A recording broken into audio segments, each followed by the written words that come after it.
Questão número 41, meu querido aprovado, uma questão da UES 2023-2, segunda fase. Fala o seguinte: uma solução com 0,001 mol de ácido clorídrico, e você tem que lembrar que o ácido clorídrico é o HCl, trata com o indicador fenolftaleína. Se apresenta, bom, o ponto de virada da fenolftaleína, então vamos botar aqui, ó, pH vai de 0 a 14, certo? O ponto de virada da fenolftaleína é aproximadamente entre 8,2 e 10. É aonde ela vai começar a mudar de cor, certo? Então, por exemplo, antes do 8,2, ela é incolor. Bacana?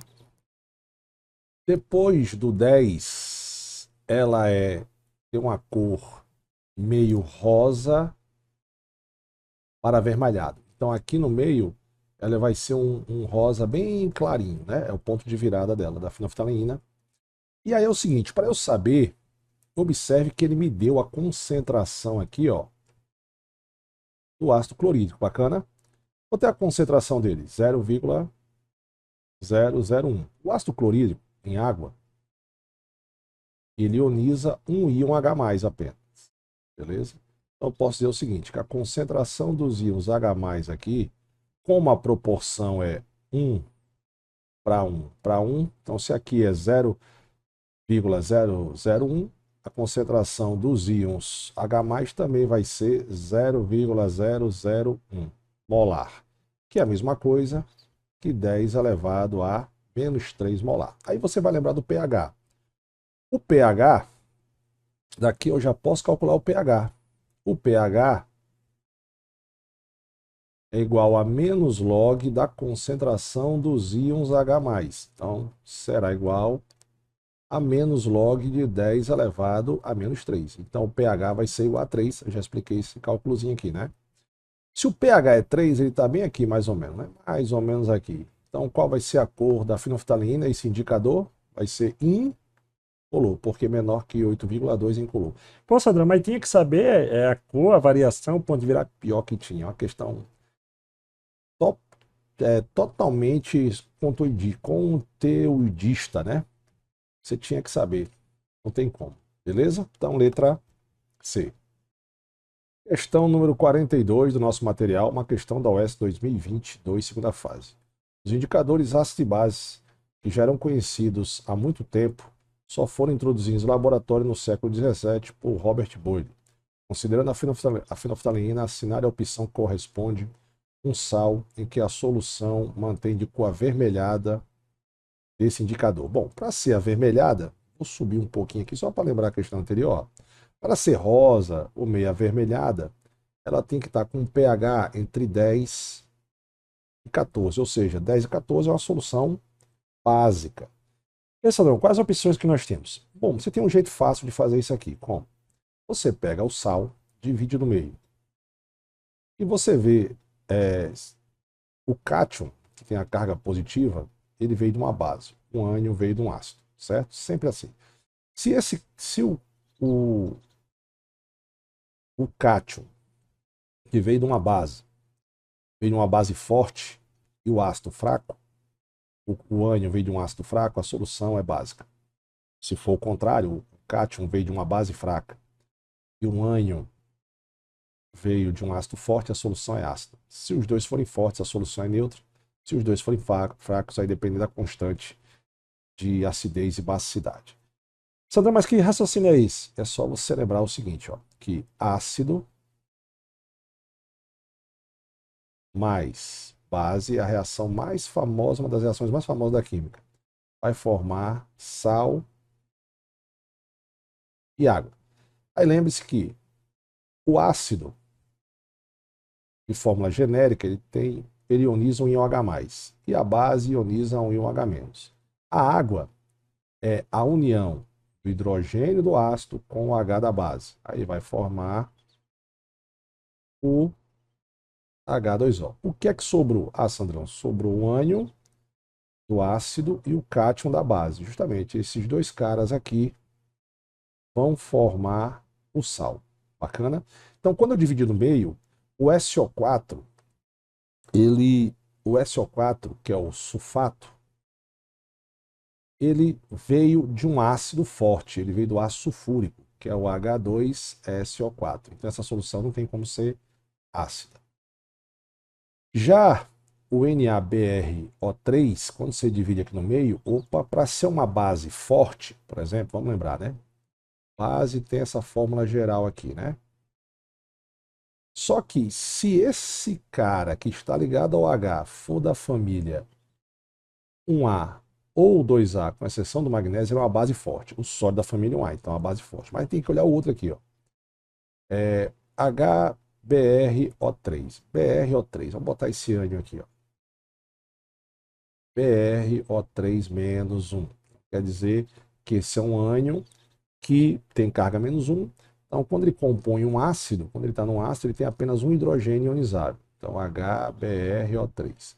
Para saber se o ácido é forte ou fraco, aí você vai lembrar, você vai pegar a quantidade de oxigênio menos a do hidrogênio.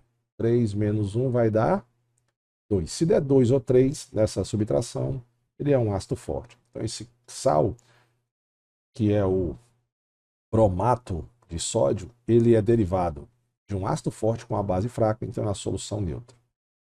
Se você dividir aqui no meio de novo, você vai ver que o ânion aqui, o NH4, ele não faz parte nem da família 1A nem 2A. Na verdade, o NH4 ele forma a seguinte base. Ele forma o NH4OH, hidróxido de amônio. E aí você vai lembrar do amoníaco e tal. Bom, isso aqui é uma base fraca. Então, esse sal não vai ficar vermelho porque ele não tem um caráter básico. Então, só sobrou esse cara aqui, Sandrão. Só sobrou esse cara porque quando você divide aqui, ó, no meio, você tem aqui o acetato. Aí você vai lembrar que geralmente os ácidos orgânicos são mais fracos que os inorgânicos e acetato é um ácido, o ácido acético, né? Ele é um ácido fraco. E já o potássio é da família 1A, que veio de uma base. Então ele é de uma base forte. Ou, se você preferir, você pode raciocinar o seguinte: esse íon, porque aqui vai formar um íon, né? Ao reagir com água, vai formar um ácido. Se o hidrogênio que está aqui veio para cá, então quer dizer que a água perdeu hidrogênio, sobrou OH. Sobrando OH menos, né? Ele tem um caráter aí básico. Bacana? Então, como ele tem um caráter básico, ele deixa a solução com fenolftaleína avermelhada. Mas se você não souber isso aqui, se você dividir o sal, se você pegar e dividir o sal, cátion e ânion, né? O sal, se você dividir no meio e você lembrar que esse cara aqui, se vier de uma base forte, ou de um ácido forte ou fraco, uma base fraca, ele pode ter um caráter ácido básico neutro. Como eu falei no início da questão, você responde sem precisar fazer essa reaçãozinha aí. Bacana? Letra D. Questão 43, meu querido fera da UES.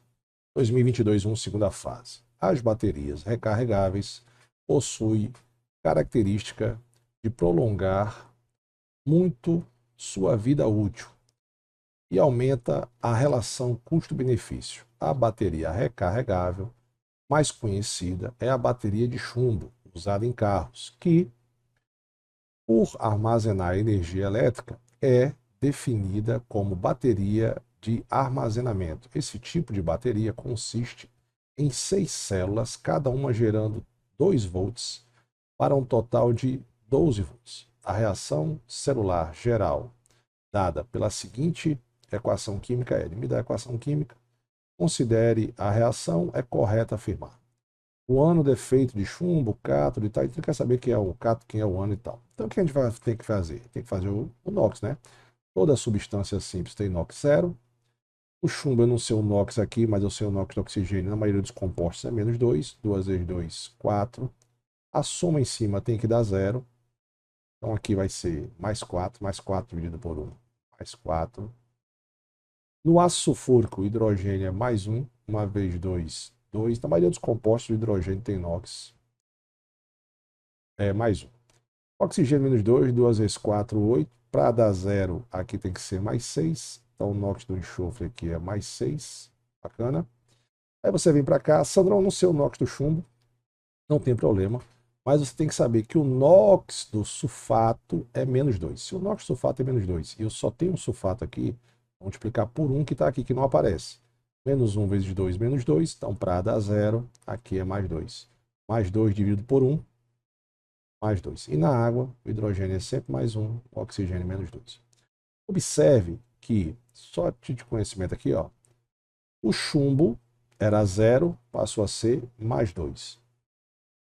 Ele era mais 4 e passou a ser mais 2. Lógico, uma reação de oxirredução. Houve uma variação de NOx, né? Alguém ganhou e alguém perdeu o NOx. Ou perdeu elétrons, né? Então vamos lá. Primeiro, o chumbo era 0, passou a ser mais 2.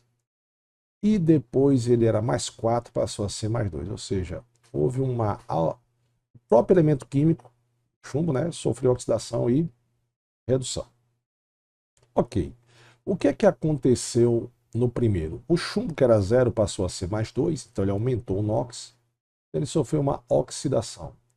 Já o chumbo, que estava no dióxido de chumbo 4, dióxido de chumbo 4, ele era mais 4, passou a ser mais 2, então ele sofreu uma redução. Aí você vai lembrar do seguinte, vogal com vogal, consoante com consoante. Bacana? Beleza? Ânodo começa com vogal, cátodo começa com consoante, então no ânodo ocorre a oxidação e no cátodo ocorre a redução. Bacana?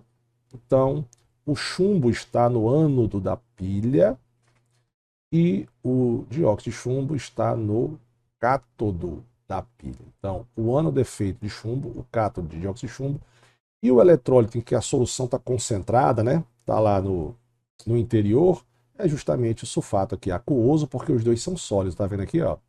É aquoso. Então, o correto é a letra A. Bacana essa questão, gostei. Questão 44 do nosso material, uma questão da UES 2021, segunda fase. Na limpeza de sua casa, para remover uma sujeira mais intensa, Lindalva precisa usar o ácido muriático, que é o HCl concentrado. Para preparar sua solução de limpeza, ela tem ao seu dispor vasilhante de prata, zinco, chumbo e alumínio. Tendo em mente os materiais desses vasilhames, observe as seguintes semi-reações e seus potenciais padrão de redução. Ele já disse que esses potenciais são de redução. Considerando as semi-reações e seus potenciais padrões de redução acima apresentados, é correto afirmar que Lindalva deve escolher o vasilhante. Bom, primeiro, potencial de redução. Vamos escrever aqui. Potencial de redução. Então, no potencial de redução, o maior é a prata. Então, íon prata tem um potencial de redução maior. Depois vem o íon hidrogênio. Depois vem menos 0,13, pelo que está escrito aqui, né? Chumbo. Depois vem quem? Vem o zinco. E depois vem o alumínio. Isso quer dizer o quê, Sandro? Quer dizer que se eu tiver uma reação espontânea, a prata tem que reduzir se eu botar um ácido. entre chumbo e alumínio. O chumbo tem que reduzir, o alumínio tem que oxidar, porque o inverso do potencial de redução é o potencial de oxidação. Então, o potencial de oxidação seria o contrário. O alumínio, aí eu já vou tirar a carga, né? Então, o alumínio tende a oxidar melhor do que o zinco melhor do que o chumbo melhor do que o hidrogênio melhor do que a prata. Então, numa pilha, por exemplo, numa semi-reação espontânea, se eu montar uma pilha, por exemplo, entre zinco e prata, o zinco vai oxidar, ou seja, está no ânodo, e a prata vai reduzir, estará no cátodo. Então vamos ler aqui as questões. O chumbo, porque esse metal não é atacado pelo ácido. Será? O, o chumbo, ele tende a oxidar, então ele é atacado, e se ele for colocado no ácido. Oxidar é perder elétrons, né? Então, falso. A prata não pode ser oxidado pelo ácido. Não, porque realmente, ó, entre o hidrogênio que eu tenho no ácido e a prata, aqui é bem simples, meu fera. O hidrogênio vai oxidar. Oh, para que esse sinal aí, doido? Vai oxidar porque ele tem o maior potencial de oxidação e a prata vai reduzir. Então, o correto é a letra E. Questão 45, meu querido aluno, a questão da UES 2014, segunda fase. Para minimizar os efeitos da corrosão das chapas de ferro no casco de navio, são fixados plaquetas de metal de sacrifício, ou eletrodo de sacrifício, que é oxidado em seu lugar. Aqui no canal eu tenho essa aula de metal de sacrifício. Na comparação com características de ferro, o metal de sacrifício é mais indicado, é aquele que apresenta. O metal de sacrifício, como eu já disse na questão, ele é um cara que vai oxidar no lugar do outro. Então, eu tenho aqui o potencial de oxidação e o potencial de redução. Se ele vai oxidar, então ele tem que ter um maior potencial de oxidação do que, no caso, quem ele vai proteger, que no caso é o ferro, quem ele vai se sacrificar, né, para oxidar, e vai ter que ter menor potencial de redução. Então, menor eletronegatividade? Não. Menor potencial de redução. Letra B. Questãozinha fácil. Ah, mas eu quero errar, Sandrão, eu quero errar. Não tem como. Ah, mas eu quero errar, não tem como. Questão 46, meu querido aluno, a questão da UES 2023, segunda fase. Fala o seguinte: a eletrólise de uma solução aquosa de ácido sulfúrico, produtos formados são. É o seguinte, quando você bota um composto em água, uma substância em água, ela vai ter um cátion e um ânion. Esse cátion em água, ele vai formar, ele tem um cátion aqui na molécula, tá? Mas aí só para separar aqui, ele vai ter um cátion e um ânion. Isso aqui em solução aquosa. E a água também vai produzir dois íons. Um íon cátion, que é o íon H+, e um íon ânion, que é o OH-. E na eletrólise, você vai ter uma disputa. Qual é a disputa? A disputa entre o cátion do sal, do ácido que você colocou, com o hidrogênio. E a outra disputa entre o ânion desse cara com o OH-. Quem ganha? O hidrogênio, ele ganha de qualquer elemento químico da família um A, 2A e o alumínio. Quando eu falo em sofrer descarga na eletrólise, tá? Já o, o, o OH-, ele ganha de ânions não oxigenados, beleza? Ou desculpa, ele ganha de ânions oxigenados, exceto, e perde para os ânions não oxigenados, como por exemplo, ele perde para o Cl-, para o Br-, para o I-, mas ganha do flúor, do F-. Então, quando você botar esse cara em água, o ácido, quando você botar o ácido em água, em solução aquosa, você vai produzir um íon H+, aquoso, E o íon sulfato, SOH4-2, também é aquoso. Bacana? Lógico que nesse caso aqui, deixa eu só colocar, lógico nesse caso aqui, e a água vai produzir um íon H+, aquoso, e um OH-. Aí já vem um macete do Sandrão para você, não precisa desenhar semi-reação, você só precisa saber isso que Sandrão vai fazer para você responder esse tipo de questão. Nesse caso aqui, a disputa é entre dois íons. Então, sempre que o hidrogênio ganhar, ele produz, sempre que o íon H+ sofrer a descarga, ele produz gás hidrogênio. Então tá aí. Como aqui a disputa é com um ânion oxigenado, o OH- ganha. E sempre que o OH- sofrer a descarga, ele produz O2. Então, na eletrólise aquosa, você vai produzir, os produtos formados são gás hidrogênio e gás oxigênio. Lógico que vai sobrar ainda, vai sobrar talvez um pouco de hidrogênio com o sulfato, você ainda vai ter o ácido sulfúrico de novo. Mas os produtos formados são gás hidrogênio e gás oxigênio. Sempre que o hidrogênio ganhar, forma gás hidrogênio. Caso, por exemplo, se eu reagir, Sandrão, com sulfato de prata, por exemplo, aí o hidrogênio perde, porque a prata não é nem da família 1A, nem 2A, nem o alumínio. Então eu vou produzir prata. SO4 perdeu. Agora, se esses caras ganham, Sandrão, eu vou produzir Cl2, Br2 e I2, né? Bacana? Se eles ganharem, eles vão produzir as moléculas referentes a esses íons. Então, correto aqui é letra B. Questão número 47 do nosso material, meu querido, uma questão da UES 2023-1, segunda fase. Duas células eletrolíticas ligadas em série são submetidas a uma corrente contínua de 2 eletrólitos e uma solução de nitrato de prata e outro é uma solução de sulfeto de cobre. Quando são depositados 0,6 gramas de prata metálica, se depositam de cobre aproximadamente. Quanto vai se depositar de cobre aproximadamente? Então vamos fazer essa questãozinha aí, bora lá. Ele fala o seguinte, ó. Primeiro eu tenho que fazer a semi-reação da prata. Eu acho que eu vou precisar do espaço aqui, mas vamos aqui.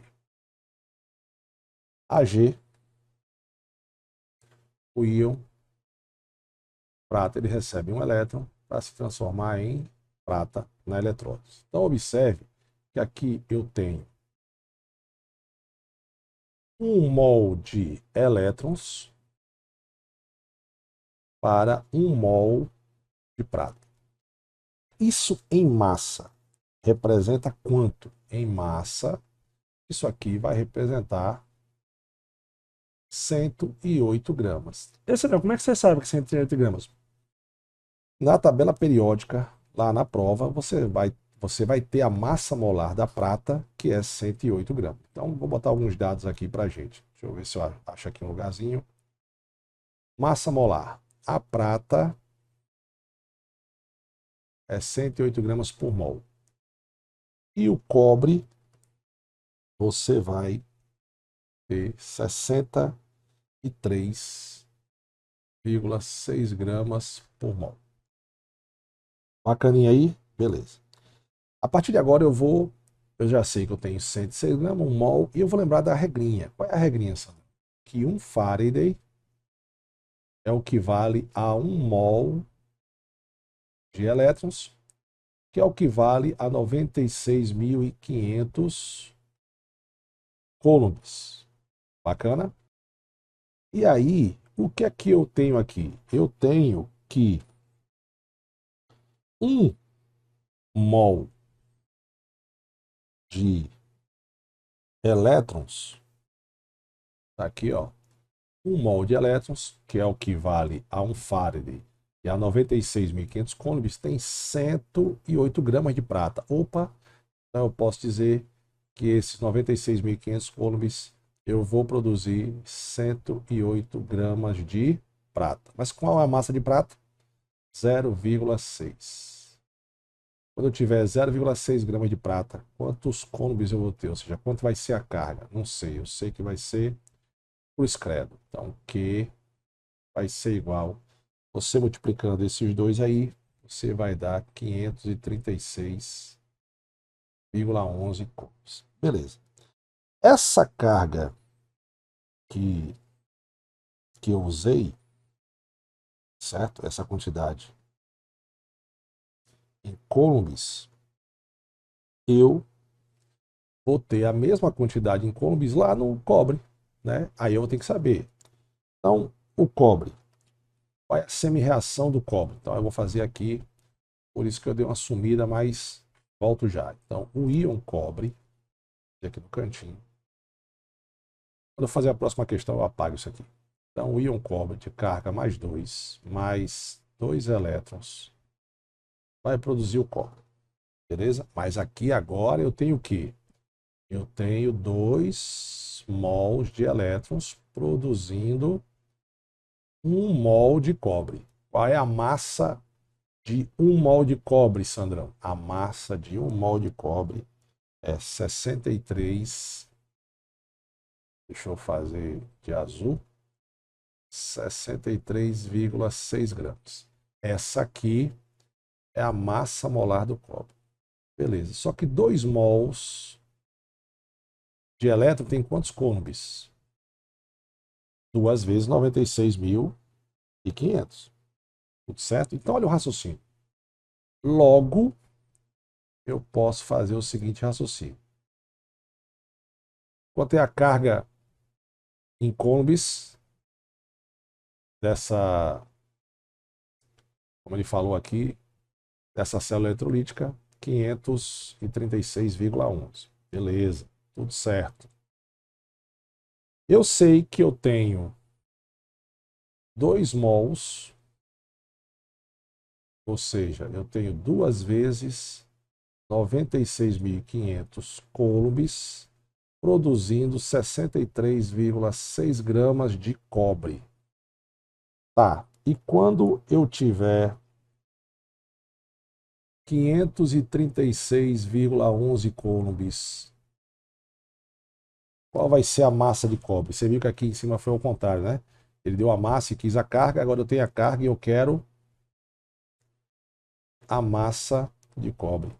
Quando você fizer aqui o cruz credo, você vai achar aproximadamente aí, ó, 0,1766 Coulomb não, gramas.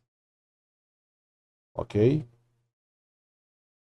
Então, voltando aqui, olha eu aqui de novo, aproximadamente 0,18 gramas de cobre. Uma questão bacana, você pensava um pouquinho para fazer assim, mas raciocínio matemático, né? Com conhecimento da relação aqui das semi-reações e da teoria aqui, ó, da relação, né? De Faraday aqui, ó. Bacana? Questão número 12. Número 12, ó. Viajei. Número 48, meu querido Fera. Meu querido aprovado. Uma questão de 2022-2 da UES segunda fase. Existem milhões de compostos orgânicos cujas estruturas formadas principalmente por átomos de carbono são chamados cadeias carbônicas. Relacione corretamente os exemplos dos compostos orgânicos com a classificação das cadeias carbônicas, numerando a coluna 2 com a coluna 1. Ok, então vamos lá. Metoxtercilbutano. Final óxido, final ano, ele é um éter. Então, um éter, atenção, um éter é aquele cara que se caracteriza por ter um oxigênio entre carbonos. Só que de um lado você tem um metox, met. Então você tem um metil. E do outro você tem um tercibutano. Ou seja, é um butano, 4 carbonos, mas você tem um carbono terciário aqui, ó. Esse carbono aqui é um carbono terciário. Bacana? Bom, cara, essa cadeia aqui seria o quê? Para a classificação da cadeia. Ela é uma cadeia aberta, certo?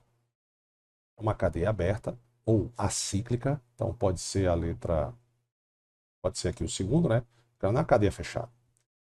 Ela é insaturada? Não, porque ela não tem dupla ou tripla entre carbonos. Ela é uma cadeia heterogênea? Sim, porque tem um oxigênio entre carbonos. E ela tem um carbono terciário. Ela tem um carbono terciário, ó, ligado a 3 carbonos, né? Beleza? Então, esse carinha aqui seria o número 1. Então, se a terceira coluna é o número 1, então esse cara está fora, porque aqui é o número 4 e aqui também é o número 4. Ok? Bom, propanamida. O que é uma amida? Uma amida, ela tem a carbonila e ligada à carbonila eu tenho o nitrogênio. Isso é o que caracteriza a amida. Como ela tem um propanamida, então para cá ele tem 3 carbonos, contando com esse da carbonila. Então eu tenho CH3, CH2 e aqui eu tenho NH2. Agora, se tivesse metilpropanamida, ou N-metil, né? N-metil, N maiúsculo, metilpropanamida quer dizer que eu tinha um metil ligado aqui ao nitrogênio. Tudo certo? Essa cadeia seria o quê? Uma cadeia homogênea? Sim. Só tem carbonos entre carbonos. É fechada? Não. Ela é uma cadeia insaturada? Não. Ela é uma cadeia saturada e contém um carbono secundário? Sim. Ela possui um carbono secundário. Está ligado a 2 carbonos. Então aqui já seria o número 2. Pronto. Já eliminava essa, já tinha eliminado a B e a D, só sobrou a letra A. Nós vamos fazer a outra. X2-eno. Eno quer dizer que tem uma dupla. X quer dizer que tem 6 carbonos. E 2 quer dizer que a dupla está no segundo carbono. Aí você desenha da maneira que você achar mais bacana. Assim, contar, né? 1, 2, 3, 4, 5, 6. Ele tem uma dupla. Se eu contar da esquerda para a direita, então 1, 2, 3, 4, 5, 6. Quer dizer que a dupla está aqui, ó, no segundo carbono. Então o resto aqui, ó, só completar com hidrogênio. Lembre-se que o carbono obrigatoriamente faz 4 ligações. Então aqui tem uma ligação para 4, faltam 3. Esse carbono aqui tem 2, para 4 faltam 2. É assim que você faz, para saber quanto é hidrogênio. Essa cadeia é uma cadeia homogênea? Sim. É fechada? Não. Então ela é uma cadeia insaturada? Opa, é insaturada. Por quê, Sandrão? Tem uma dupla aqui, ó, entre carbonos. Ela é uma cadeia insaturada aberta, aberta ou acíclica? Sim. Então aqui é o número 3. E aqui, logicamente, é o 4.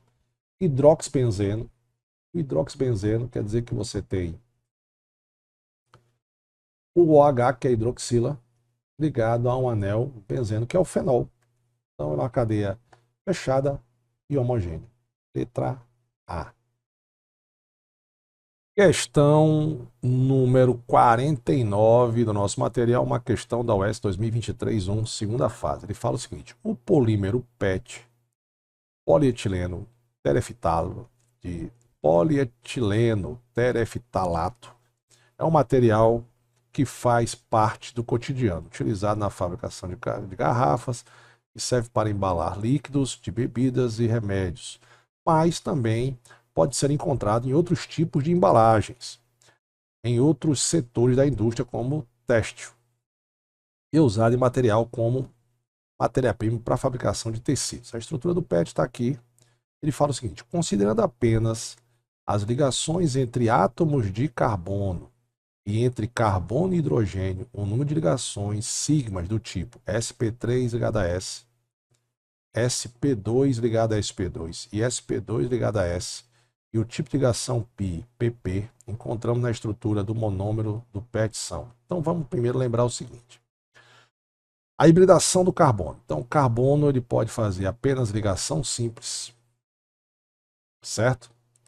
O carbono pode fazer uma ligação dupla. O carbono pode fazer uma ligação tripla ou 2 ligações duplas. Quando ele tem apenas ligação simples, a sua hibridação é sp3. Quando tem uma dupla, a sua hibridação é sp2. E quando tem uma tripla ou 2 duplas, a sua hibridação é sp. Já o hidrogênio, ele tem um orbital do tipo S, beleza? Então, por exemplo, se eu quero, primeiro, quantas ligações sp3s, ou seja, as ligações sp3s são quantas ligações eu tenho entre carbono e hidrogênio. Carbono com apenas ligações simples. Então vamos lá. Cada vértice é um carbono. Tem um carbono aqui, um carbono aqui, um carbono aqui, aqui, aqui, aqui e aqui e aqui. Essa estrutura aqui, eu vou botar aqui, ó, essa estrutura tem quantos carbonos? 2 vezes 1, 2. 2 carbonos e tem 4 hidrogênios. Então, 1, 2, 3, 4. Então aqui só pode ter ligação simples. Essa ligação é essa aqui, certo? E essa aqui que eu estou fazendo é essa que está para fora aqui. Beleza. Então, quantas ligações do tipo carbono com ligação simples, apenas com ligação simples ligada a hidrogênio, eu tenho? Então, vamos somar aqui, ó. Quanto essa hibridação que eu vou fazer de amarelinho para você ver. Então, eu tenho aqui, ó, 1, 2, 3, 4. Aí você fala, Sandrão, mas aqui, ó, tem hidrogênio aqui no anel benzeno. Tem hidrogênio aqui, tem hidrogênio aqui, tem hidrogênio aqui, tem hidrogênio aqui. Ok. Essa ligação aqui está fora, essa também está fora, essa está fora, essa está fora, essa está fora e essa está fora, porque ele não quer a ligação entre carbono e oxigênio, só quer entre carbono e carbono e hidrogênio. Só que aqui, todos esses carbonos aqui têm dupla ligação, então seria a hibridação do tipo sp2. Então, a ligação do tipo sp2s, ou seja, seria a ligação de que tipo? Acho que eu vou precisar do espaço aqui, volto já, viu, galera? Então, seria a ligação de que tipo? Seria a ligação que eu tenho do carbono com hidrogênio, só que esse carbono tem uma dupla ligação. Então, quantas ligações eu tenho desse tipo, tá? sp2 ligada a S, que é o carbono com a dupla ligada a hidrogênio. Eu tenho aqui, ó, 1, 2, 3, 4. Opa, 4. Então, olha só. 4 ligações sp2, 4 ligações, tá certo? Então essas aqui estão fora, tá? Isso aqui tá fora. E 4 ligações, aqui tá marcando 8. Então o correto já é a letra A. Eu não tenho 8, eu tenho 4. Mas vamos fazer as outras? Bora fazer as outras, Sandra. Qual é o outro tipo que ele quer? Ele quer a ligação do tipo sp2, sp2. Então vamos lá. Ligação do tipo sp2 ligada a sp2 é ligação entre dois carbonos que tem dupla ligação. Então, por exemplo, a ligação entre carbonos que tem dupla ligação. Beleza? Então, vou fazer de rosa isso. Quantos eu tenho? Eu tenho aqui, ó, 1, 2, 3. Ah, Sandrão, só 3. Aí é que tá, 3 não aqui, ó. Essa aqui também, ó. 4. Esses dois, todos os carbonos do ciclo têm hibridação sp2. 4, 5, 6. Sandrão, é 6. Não, você está esquecendo dessa ligaçãozinha aqui. Oxe, Sandrão, e dessa? Como assim? Porque essa ligação aqui é uma sigma. Lembre-se, uma ligação é sigma e a outra é p. Toda ligação pi, ou toda ligação, uma é sigma, outra é pi. Toda ligação pi ela é pp, é orbital p com orbital p. Mas eu posso ter essa estrutura aqui, ou eu posso ter essa aqui, ó. O carbono de um lado fazer dupla com alguém e o carbono do outro lado fazer dupla com alguém. Essa ligação sigma aqui é do tipo sp2, sp2. Então eu tenho ainda essas duas aqui que eu falei, ó. Essa e essa ligação. Então o total dá 8. E quantas pp você tem, Sandrão? Eu tenho pp, ligações pi, eu tenho aqui, ó, 1, 2, 3. Ligações pi entre dois carbonos. Com dupla só tenho essa, porque as outras duplas é com oxigênio, então o correto é a letra A. Bacana, galera? Então, 49, letra A.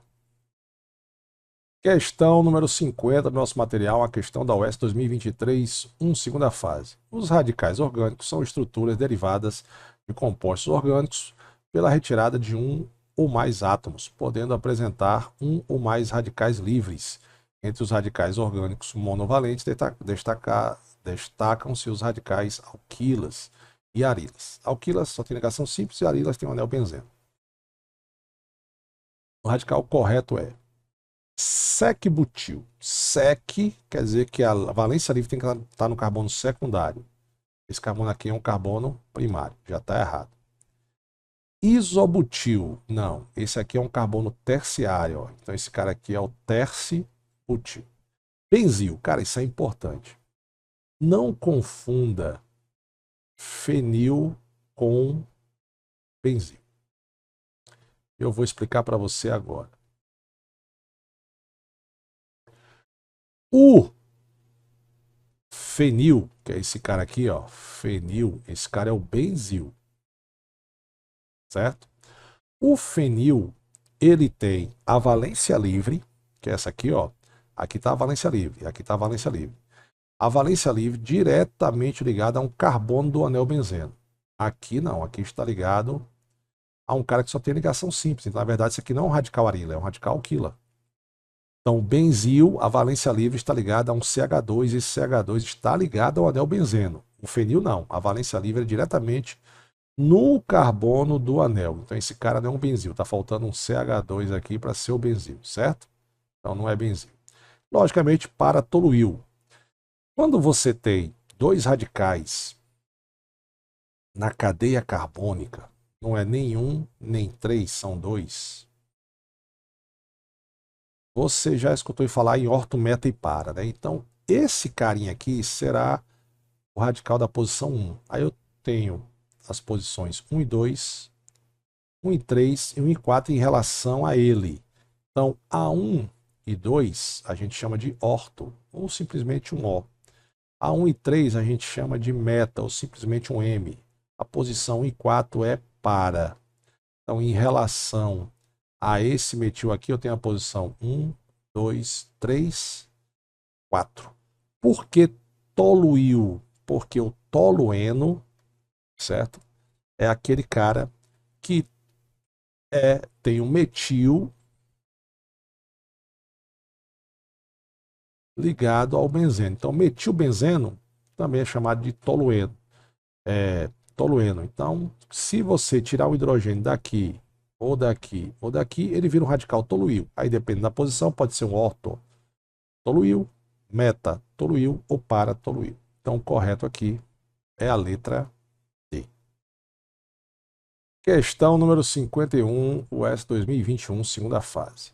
Atente para a forma estrutural do seguinte composto orgânico. Tudo certo. O composto é de que é a nomenclatura. Então, vamos lá. Primeiramente, saber a cadeia principal. A cadeia principal é aquela que tem o maior número de carbonos em sequência. Então vamos contar da extremidade. 1, 2, 3, 4? Não. Mas observe que eu tenho duas duplas, né? Já facilita. Por que, Sandrão? Porque as duas duplas têm que estar dentro da cadeia principal. Então eu vou aqui contar. 1, vou começar da extremidade mais próxima da primeira dupla. 1, 2, 3, 4, 5, 6. Ou 7, ou se eu vier para baixo, 8, 9. Opa, para baixo é mais maior de grande. Então eu tenho aqui 7, 8. Beleza. Tudo que não faz parte da cadeia principal é um grupo substituinte, é um radical. Bacana? Observe que eu tenho duas duplas. Então eu tenho um alcadieno, dieno, o final é dieno. Todos têm o final dieno.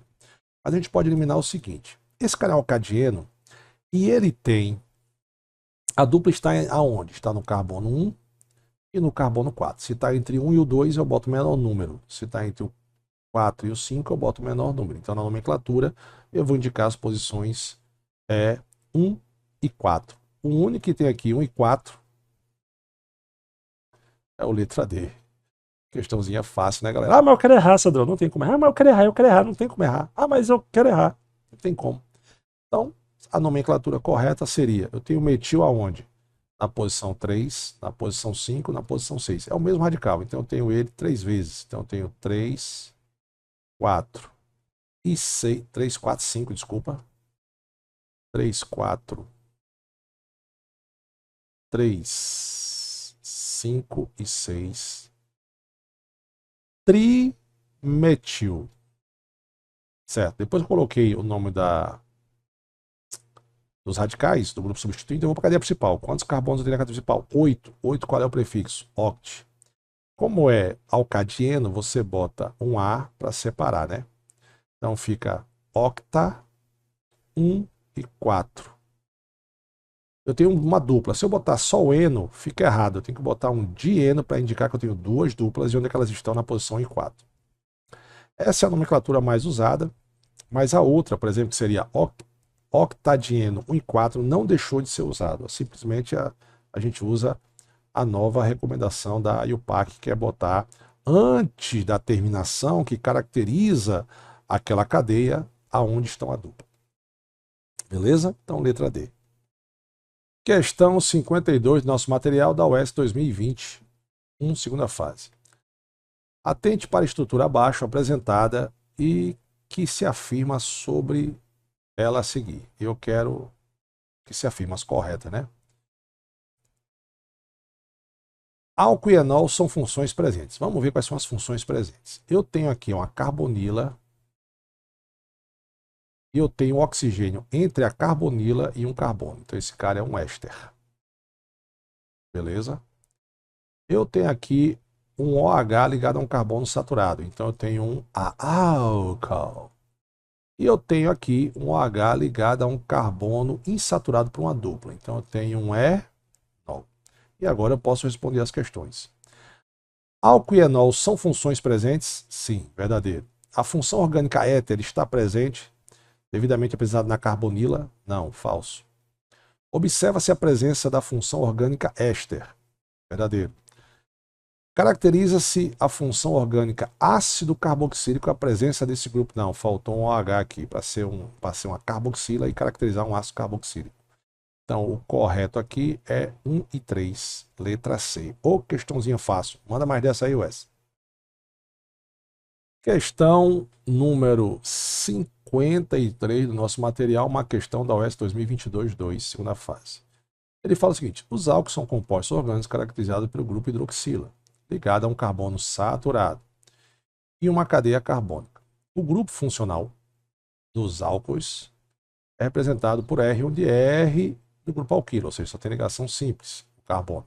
Dependendo do átomo do carbono no grupo R, a hidroxila estiver ligada aos álcools, são classificados em primários, secundários e terciários. É correto afirmar que, bom, se eu tiver um OH ligado a um carbono primário, esse álcool é primário. Se eu tiver um OH ligado a um carbono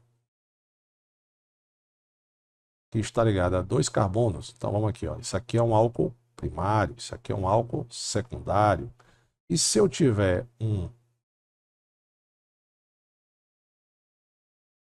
OH ligado a uma estrutura mais ou menos parecida com essa aqui, né? Quando eu tenho um carbono terciário, ele é um álcool terciário. Então, OH ligado a um carbono terciário, álcool terciário. OH ligado a um carbono secundário, álcool secundário. OH ligado ao carbono primário, primário. Você teria que desenhar todas essas aqui, né? Então, vamos lá. Propan 2O. Começa pela cadeia principal. Prop 4 carbonos. Ó. 1, 2, prop 3 carbonos. 3. Não é porque você não entendeu, não vem. Não. Não é porque só tem ligação simples. 2O. Quer dizer que eu tenho no segundo carbono eu tenho um OH. Então aqui eu tenho um OH. Beleza? Observe que esse carbono é um carbono secundário. Então esse álcool não é primário. Tá? Butan 2O. But são quantos carbonos? Ah, Sandrão, but são 4 carbonos. Só aqui, 4 carbonos. 1, 2, 3, 4. Butan quer dizer que só tem ligação simples entre os carbonos. Tudo certo. 2O quer dizer que no segundo carbono, 1, 2, eu tenho um OH. Só que esse carbono aqui ele é secundário, porque está ligado a 2 carbonos. Então o álcool é secundário. Não é terciário. Segundo. 2-metil-propan-2-ol. 2-metil-propan-2-ol. Vou aproveitar o 2-propan-2-ol. Independente de onde está o metil, 2 metil, quer dizer que eu tenho um metil aqui para cima, ó. Certo?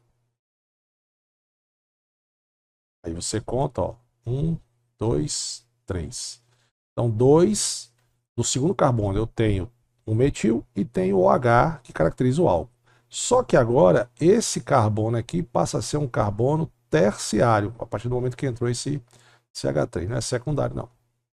Então, o correto é a letra D e vamos saber por quê. Butan 2-ol é um álcool terciário? Vamos ver. Buter, só que eu tenho 2, 3 de metil. Vamos começar pela cadeia principal. But são 4 carbonos. 1, 2, 3, 4. An quer dizer que só tem ligação simples. 2-ol quer dizer que vamos começar da esquerda para a direita para ficar mais fácil. Então quer dizer que eu tenho um OH aqui. A partir do momento que eu comecei a contar aqui, ó, esse é o carbono 1, esse é o carbono 2, 3 e 4. 2, 3 de metil, quer dizer que no segundo carbono eu tenho um metil, met é um carbono só, e no terceiro também eu tenho um metil. Beleza, esses dois caras aqui são radicais, né? E esse aqui é a cadeia principal. Não vou completar com hidrogênio, tá bom? Então vamos ver, o OH está ligado a um carbono que está ligado a 1, 2, 3 carbonos. Então ele é um carbono terciário, então um álcool é um álcool terciário. Letra D está correta. Eu tenho certeza que você acertava essa questão. Só dava trabalho ter que desenhar todas e a certa ser a letra D. Era bom que a certa fosse a letra A.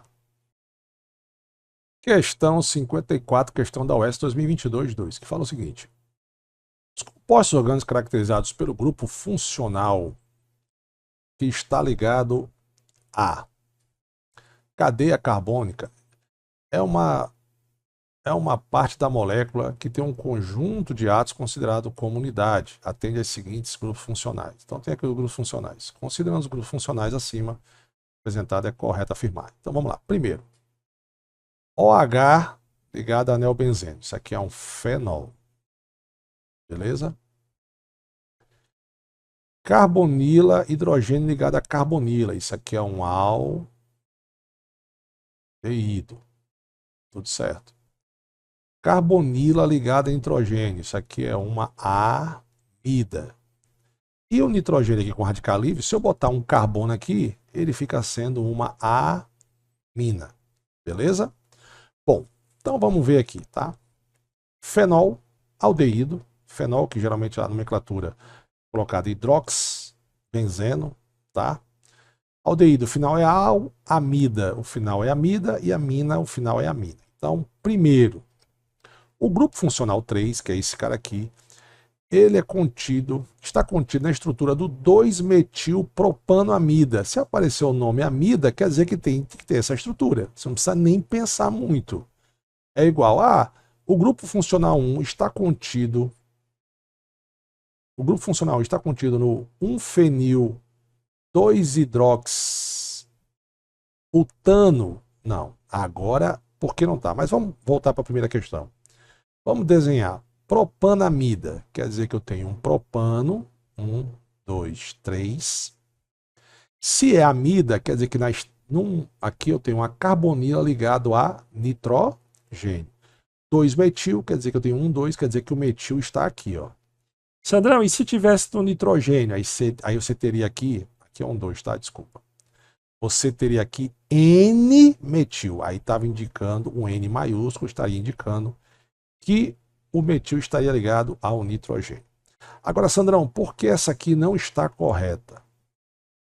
Vamos para a cadeia principal, butano. But são quantos carbonos? 4. 1, 2, 3, 4. Tim! Bacana. Um fenil, quer dizer que no primeiro carbono aqui eu tenho um fenil. Vou botar aqui para cima. Um fenil, quer dizer que para cá eu tenho o benzeno. Beleza. 2-hidroxibutano. 1, 2. Quer dizer que aqui eu tenho um OH, meu brother. Então, olha só. 1, 2, 3, 4. Se esse OH tivesse ligado ao benzeno, aí eu teria o grupo fenol. Mas aqui eu não tenho. Beleza? O outro aqui, o C. O ácido 4-metil-pentanóico está no 2? Não, o 2 é um aldeído. Tem que ter final óico. O final é do ácido carboxílico, que nem está expresso aqui O ácido carboxílico, né? O que caracteriza um ácido carboxílico, você vai lembrar, é a carboxila, que é a hidroxila ligada à carbonila, tá?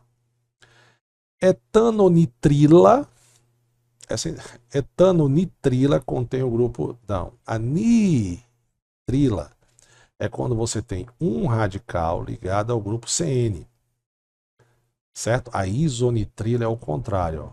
É o nitrogênio que está ligado ao carbono. Beleza? Então, letra A.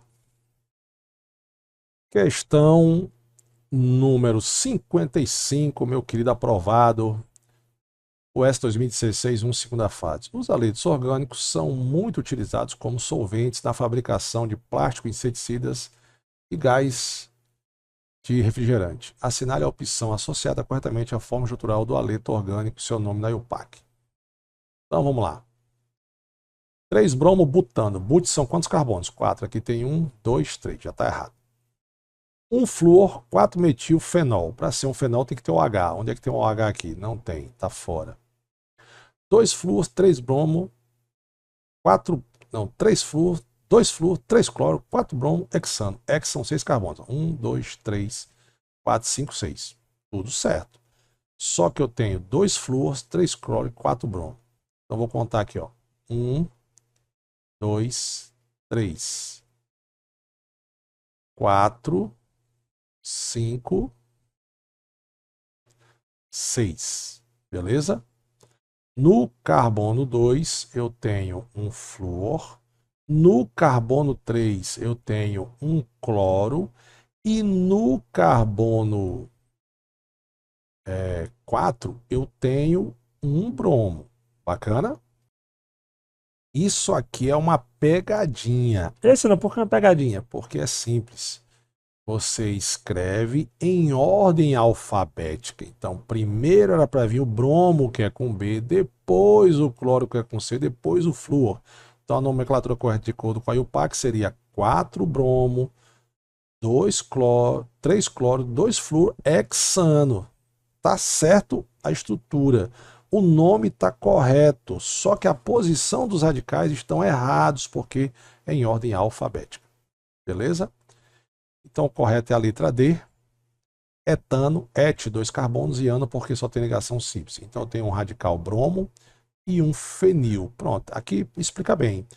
Bromo e fenil, começa a contar de qual extremidade? Da ordem alfabética. Bromo é com B, fenil é com F. Então 1, 2, 1 bromo, 2 fenil, etano. Essa questão foi boa, você podia cair nessa pegadinha dela aqui. Não esquece, você escreve em ordem alfabética. Questão 56 do nosso material, uma questão da UES 2024-1. Então vamos lá. Atente ao seguinte composto. Está aqui o composto. Sobre esse composto, assinale a afirmativa correta. Possui um heteroátomo em sua cadeia carbônica. Não. O elemento químico que não é carbono não está entre carbonos. Se tivesse, seria um heteroátomo. Possui 2 carbonos primários, 2 secundários e 2 terciários. Então vamos ver. Esse carbono está ligado a um carbono, então ele é primário. Esse carbono está ligado a um carbono, ele é primário. Esse carbono está ligado a um carbono, ele é primário. Já está errado. Eu tenho 3. Mas vamos completar aqui. Esse carbono está ligado a 2, ele é secundário. Esse carbono também está ligado a 2, ele é secundário. E esse carbono está ligado a 3 carbonos, então ele é terciário. A composição centesimal, a porcentagem de carbono na cadeia é 72%. Depois a gente vê isso aí. Vamos aqui para o outro. Apresentem em sua estrutura um grupo funcional carbonila que caracteriza um éter. Um éter, ele tem oxigênio entre carbonos. Quem tem carbonila é éster. Então a letra C. Mas vamos ver por que a letra C, Sandra. Vamos lá. Qual é a forma molecular do cara? Quantos carbonos eu tenho? 1, 2, 3, 4, 5, 6 carbonos. 6 carbonos. Quantos hidrogênios? 3, 3, 6, 3, 9. 1, 10. Com 2 daqui, 12. Quantos oxigênios? 16. Aí a gente vai pegar aqui agora, ó, vai na tabela periódica, ver a massa de cada um, quanto é a massa do oxigênio. 16 vezes 1, 16. O hidrogênio é 1 vezes 12, 12. O carbono é 12 vezes 6, 72. Somando vai dar 10, 10 vai 1, 7 com 3. Então, esse composto aqui tem uma massa molar de 100 gramas por mol. Dessas 100 gramas por mol, 72 é de carbono. Então, 72 em 100 gramas, 72%. Tá certo? Letra C. A composição do carbono é 72%, a do oxigênio é 16% e a do hidrogênio é 12%. Questão número 12, uma questão bacana de isomeria, foi uma questão da UES 2024-2, segunda fase. Isomeria plana é o termo utilizado para conceituar um fenômeno em que as substâncias apresentam a mesma forma molecular, mas diferente fórmula estrutural. Considere os seguintes pares, tá aqui os pares, a sequência correta acima, de cima para baixo dos respectivos tipos de isomeria que ocorre entre os pares são. Então vamos lá, isomeria de cadeia é aquela que muda a cadeia principal. Isomeria de posição, muda a posição de um radical, de uma dupla ou tripla ligação. Isomeria de função, muda a função orgânica. Metameria, ela muda a posição do heteroátomo, então não confunda com isomeria de posição.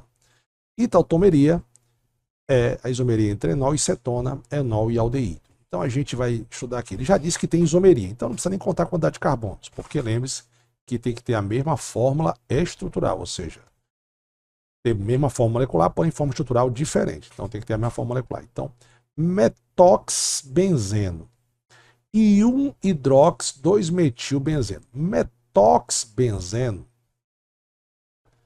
metox-ox e o radical alcox, né, os finais ox, metox, etox, propox, são radicais alcox.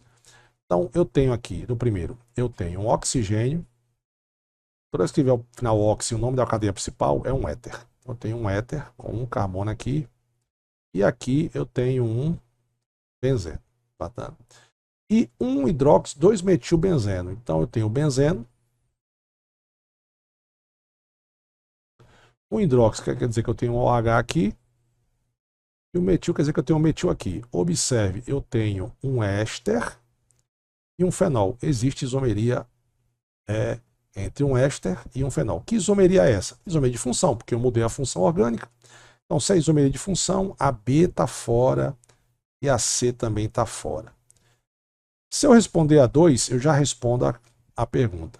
2-propanol e propano 2-ol.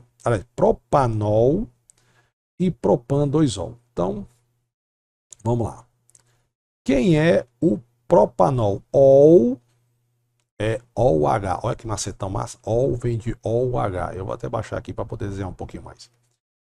Então, você tem aqui propanol, prop 3 carbonos. 1, 2, 3. E o OH está no primeiro, já que ele não indicou nada aqui. Propanol, o OH está aqui. Já no propano 2-ol, eu tenho um propano e eu tenho um OH aqui no segundo. Cara, esse OH está no primeiro carbono. Esse OH aqui está no segundo carbono. Então eu mudei a posição, já estou falando, eu mudei a posição do OH. Se eu mudei a posição, a isomeria plana é de posição, a letra D. Agora só, metoxpropano, de novo aqui, ó, metox, final ox e a cadeia principal, ox. Aqui, os dois são éter. Se os dois são éter e o éter tem um heteroátomo, tá na cara que eu mudei a posição do heteroátomo. Esse não, mas desenha para nós. Então eu vou desenhar. Metoxpropano, ox, né? Quer dizer que eu tenho um oxigênio no meio. De um lado, metox, eu tenho um carbono, do outro eu tenho 3 carbonos, prop. Etox-etano, mesma coisa, eu tenho um oxigênio, só que de um lado eu tenho um etox, e do outro eu tenho um etano, que também são 2 carbonos. Se você for contar da esquerda para a direita, você vai ver que o oxigênio aqui está entre o primeiro e o segundo carbono.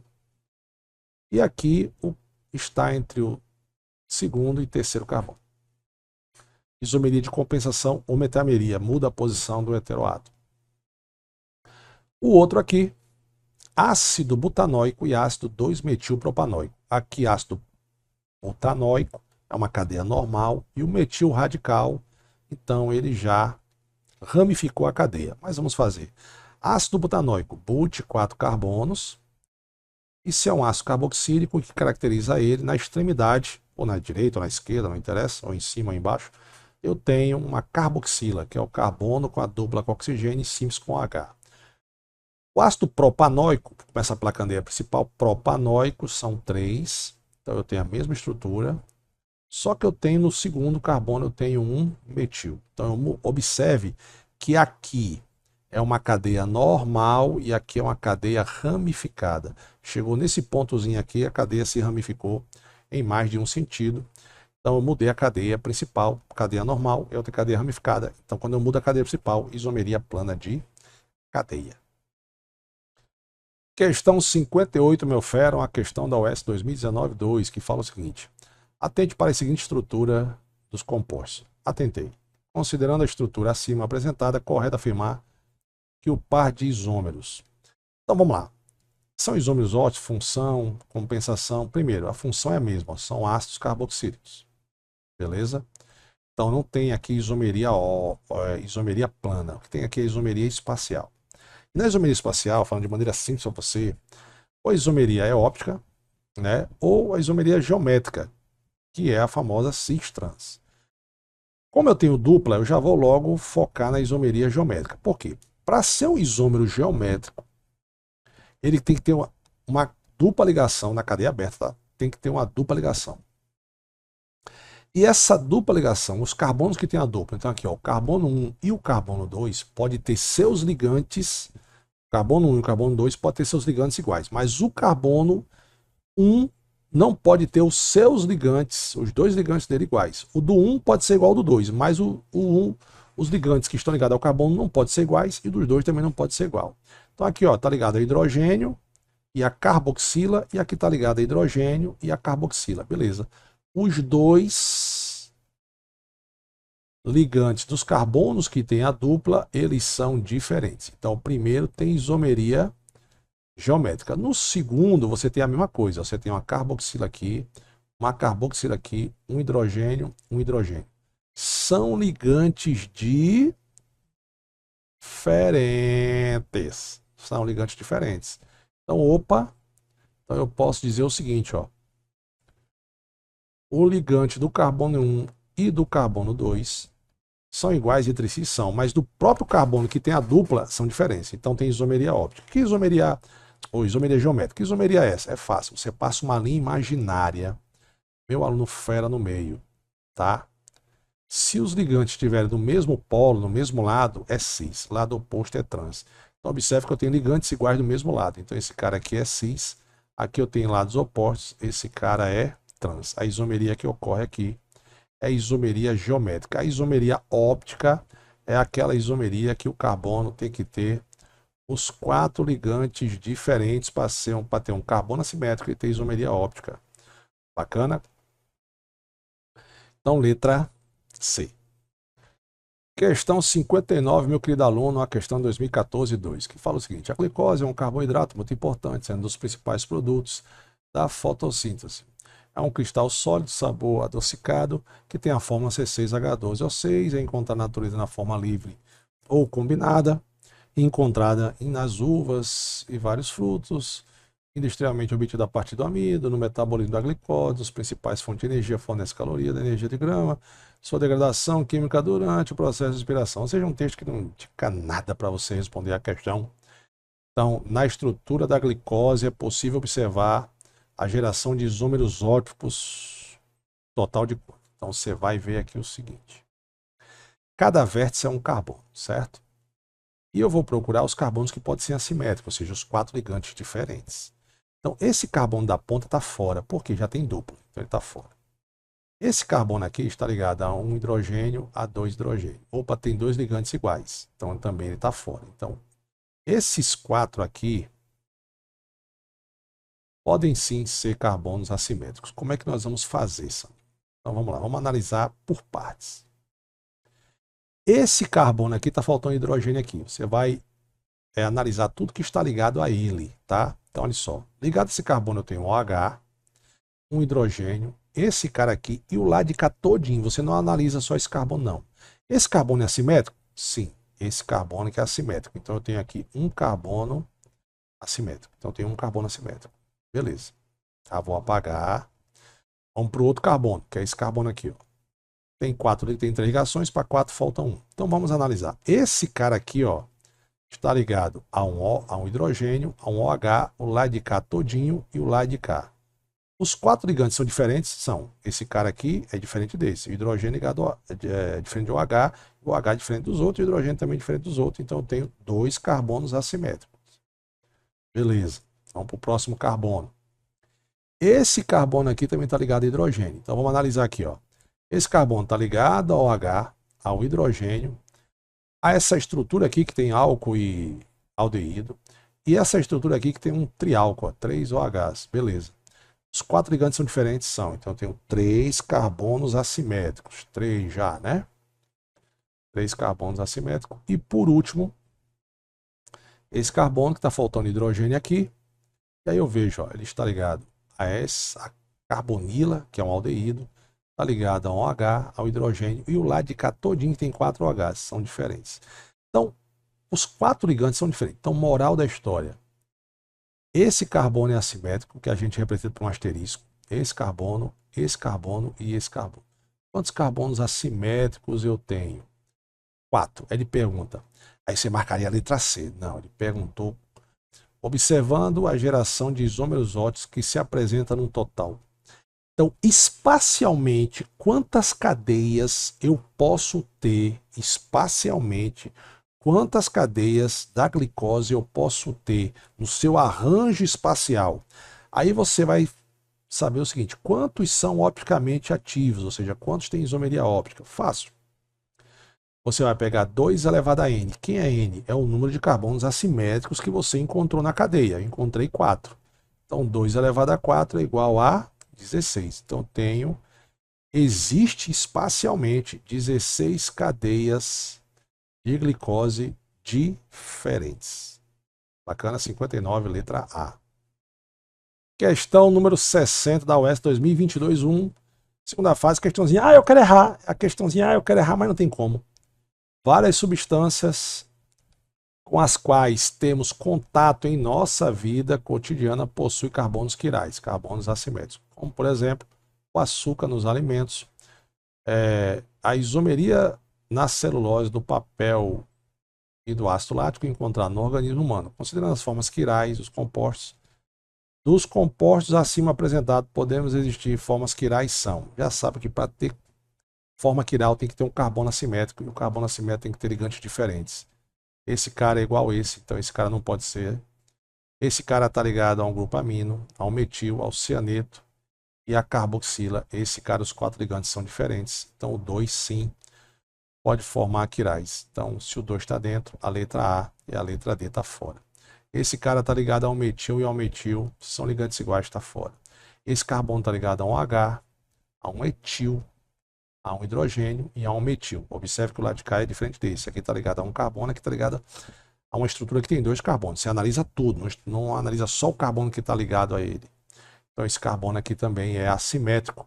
Então 2 e 4, letra C. Carbono assimétrico, a molécula é quiral, né? Embora alguns livros, alguns professores chamem de carbono quiral, tá bom? Carbono que tem 4 ligantes diferentes. Aí ocorre isomeria óptica, não esqueça.